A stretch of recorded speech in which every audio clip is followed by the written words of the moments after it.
Ahora bien, para culminar con la unidad número 3 de la asignatura de Derechos Humanos, corresponde que ahora trate el tema número 9, el cual trata sobre el tema del derecho penal internacional. En este aspecto debo manifestar que el derecho penal internacional es aquel conjunto de normas, procedimientos y de instituciones que están dedicadas precisamente a tratar el tema de la violación de los derechos internacionales y que están en contra de la humanidad. En este aspecto, debo destacar a la presencia del Estatuto de Roma, que es un código especial creado para tratar este tipo de crímenes o de delitos a nivel internacional. Y en su articulación estipula 4 tipos de delitos o crímenes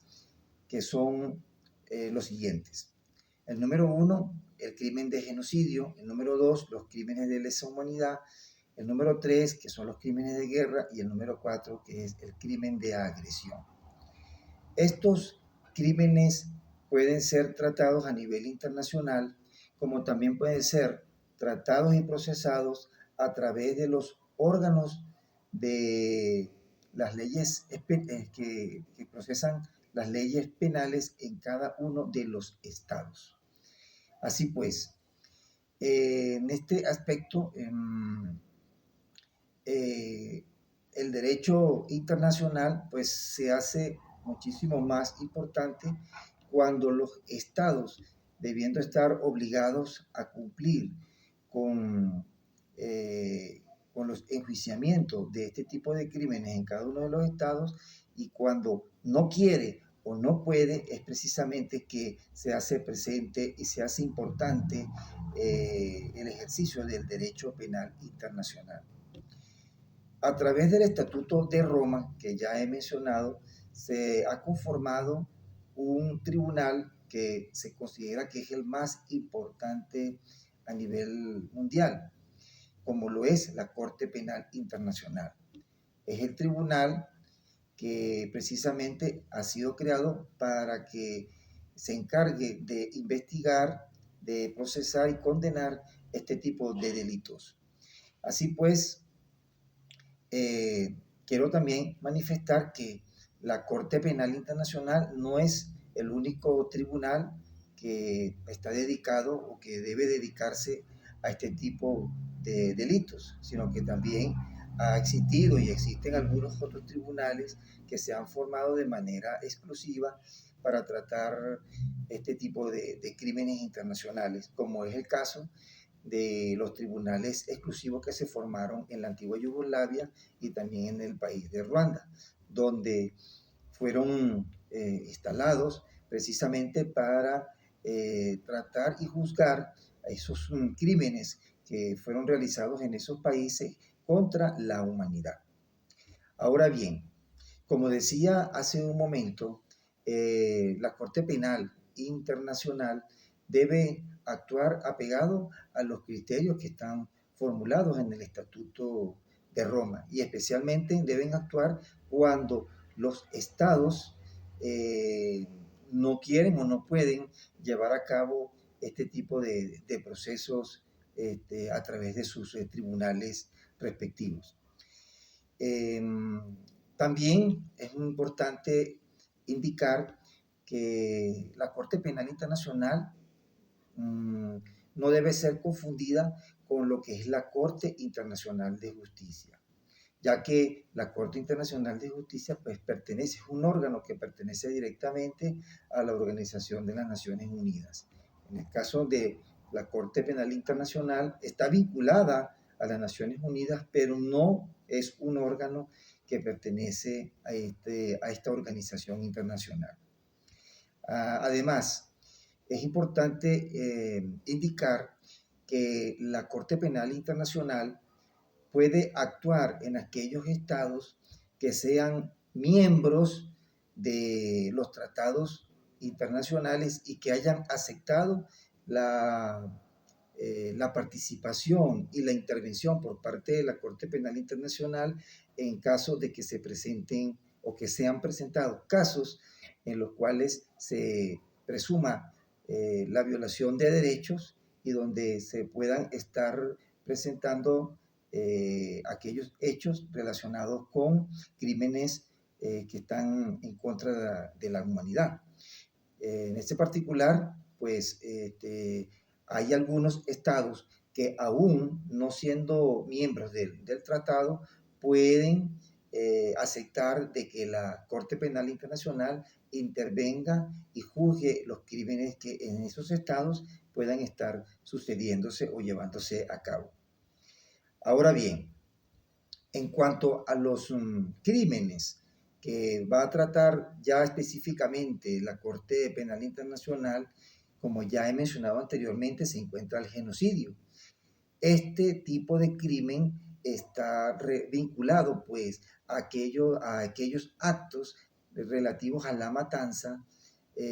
o al exterminio de un grupo social en particular, bien sea por razones religiosas o bien sea por razones étnicas. Este acto de exterminio puede ser o puede llevarse a cabo de manera total o de manera parcial, dado que puede llevarse a cabo para aniquilar por completo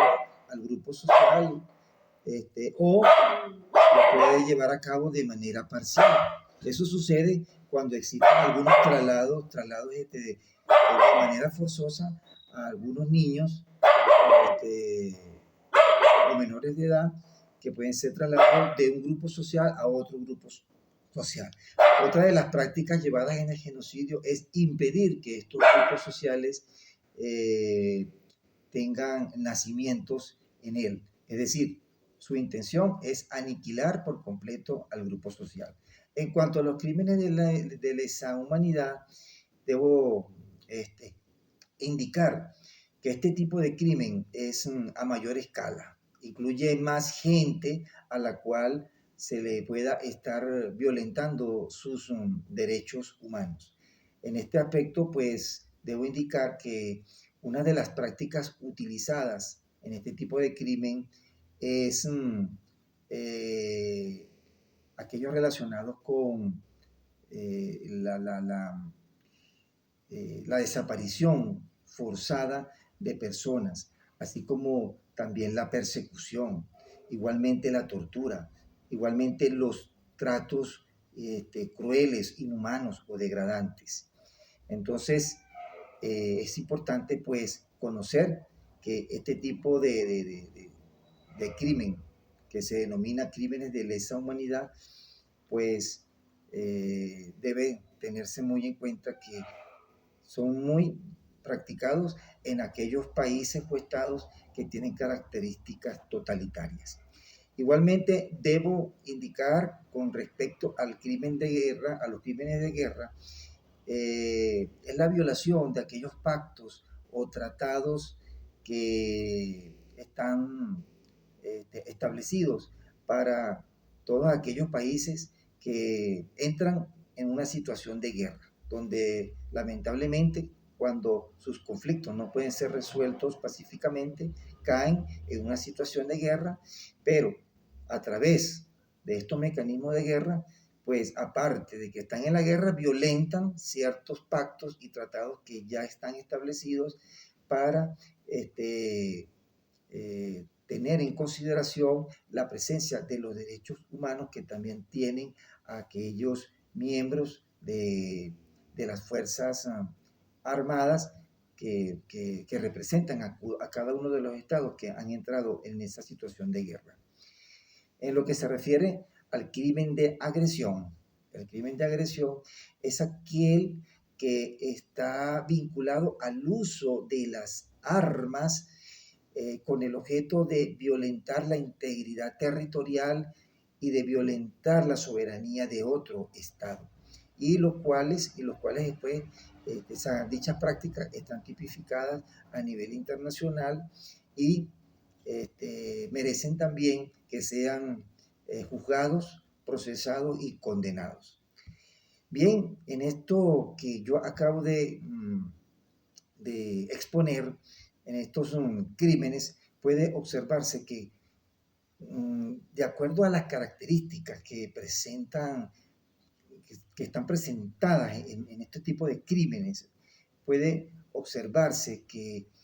están vinculados al poder político o al poder militar que tienen los individuos en cada uno de los estados. Por eso es demasiado importante que esté presente y que actúe la Corte Penal Internacional a los efectos de investigar detalladamente